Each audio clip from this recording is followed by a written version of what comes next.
Buenos días, querida familia. Nos reunimos nuevamente alrededor de la palabra, pidiéndole al Señor que purifique nuestros corazones y nos ayude de verdad a buscar el camino de la conversión y a saber amar a los hermanos, no juzgando sus actitudes, sino principalmente juzgando las nuestras para poder vivir en fraternidad. Nos reunimos en el nombre del Padre, y del Hijo, y del Espíritu Santo. Ven, Espíritu Santo, llena los corazones de tus fieles, enciende en ellos el fuego de tu amor y renovarás la faz de la tierra. Espíritu Santo, ilumínanos y santifícanos. María, Madre de la Iglesia, ruega por nosotros.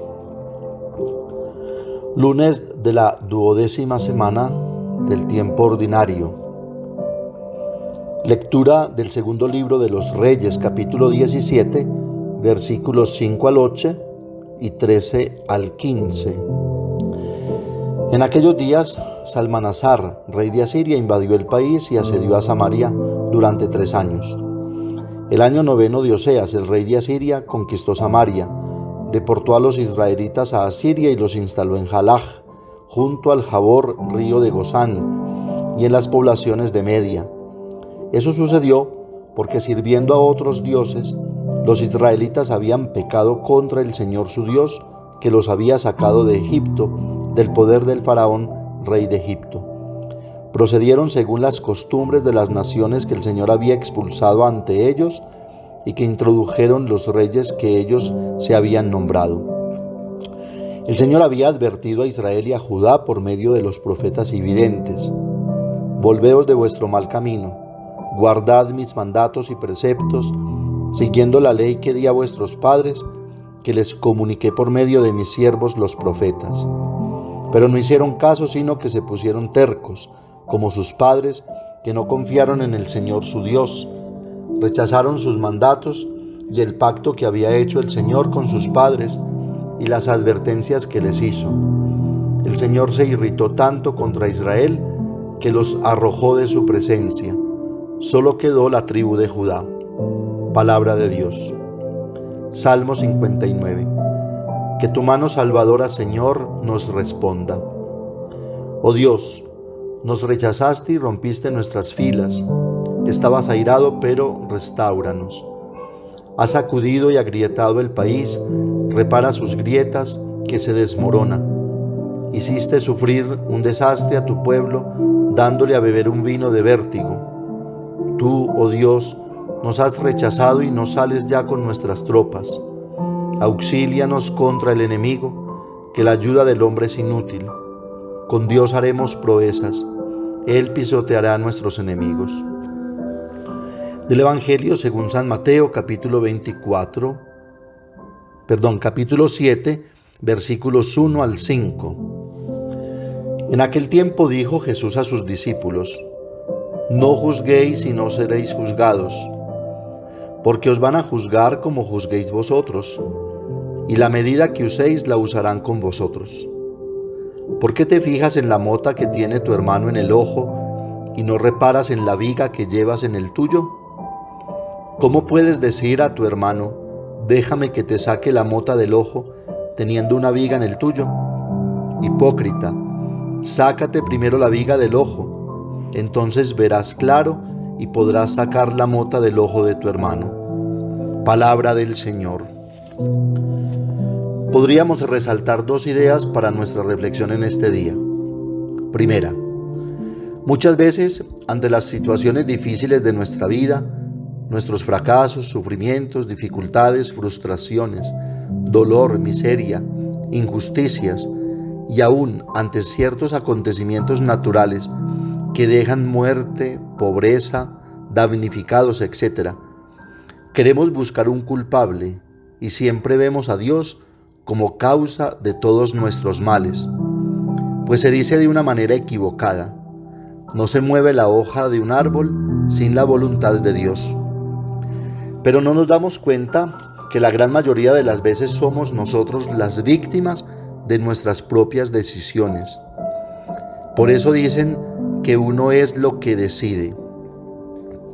Dios hizo una alianza con el pueblo de su elección y la ha mantenido, mandando siempre profetas que hablasen de su amor y decisión de mantener fiel y conducir al pueblo a la tierra de la salvación.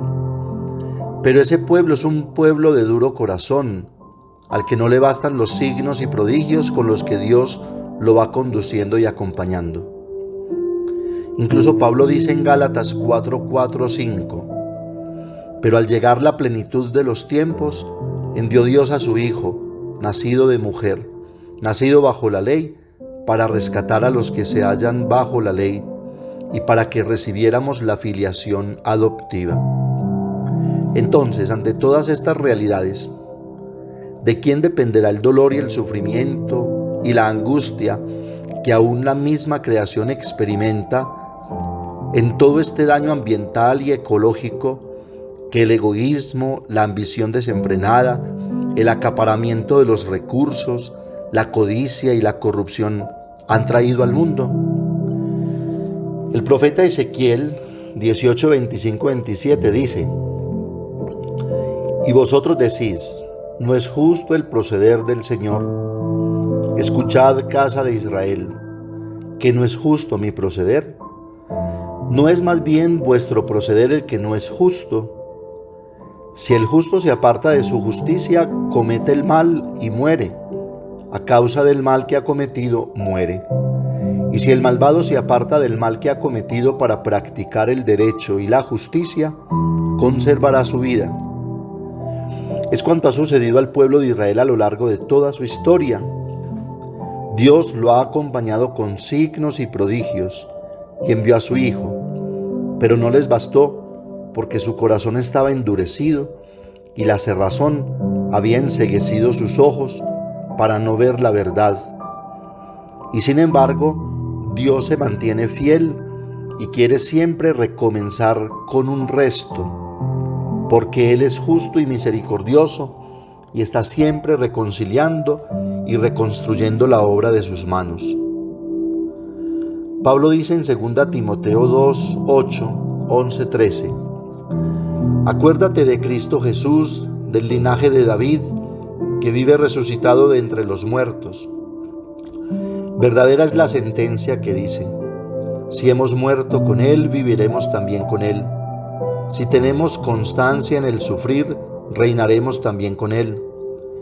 Si rehusamos reconocerle, también Él nos rechazará.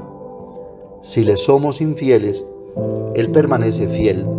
No puede Él desmentirse a sí mismo. Por eso es vigente aún hoy el llamado que el Señor nos hace a través de su palabra, pronunciada por los profetas y de manera definitiva por su Hijo Jesucristo, quien murió y resucitó por nosotros y para nuestra salvación. Volveos de vuestro mal camino, guardad mis mandatos y preceptos, siguiendo la ley que di a vuestros padres, que les comuniqué por medio de mis siervos los profetas. Nos queda reconocer que todos los males que ha sufrido el hombre y el mundo, y que aún persisten, son causados por nuestra ceguera y cerrazón, por nuestra prepotencia y autosuficiencia de querer dirigir el curso de nuestra vida solo con nuestras fuerzas, inteligencia y débiles capacidades, pues sin Dios seremos solo un punto oscuro perdido en el infinito del universo. Debemos decir entonces con el salmo de hoy: auxílianos contra el enemigo, que la ayuda del hombre es inútil. Con Dios haremos proezas. Él pisoteará a nuestros enemigos.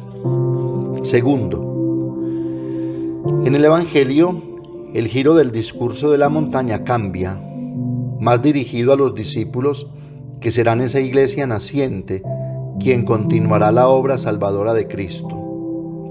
Jesús se dirige a la comunidad de sus seguidores para que den un salto de cualidad y de la palabra pasen a las obras con las que podrán configurar su vida con la del Maestro y harán creíble cuanto el Señor ha hecho y predicado. Palabra y vida deben ser la identidad del cristiano, miembro de la comunidad, y comienza hoy este discurso de Jesús con 3 recomendaciones y advertencias para la buena marcha de la convivencia de los cristianos engendrados por la palabra de vida que el Señor ha pronunciado. A. No juzgar para no ser juzgados. B. Con la medida que midamos seremos medidos. C. No ver la mota en el ojo ajeno, sino la viga en el propio.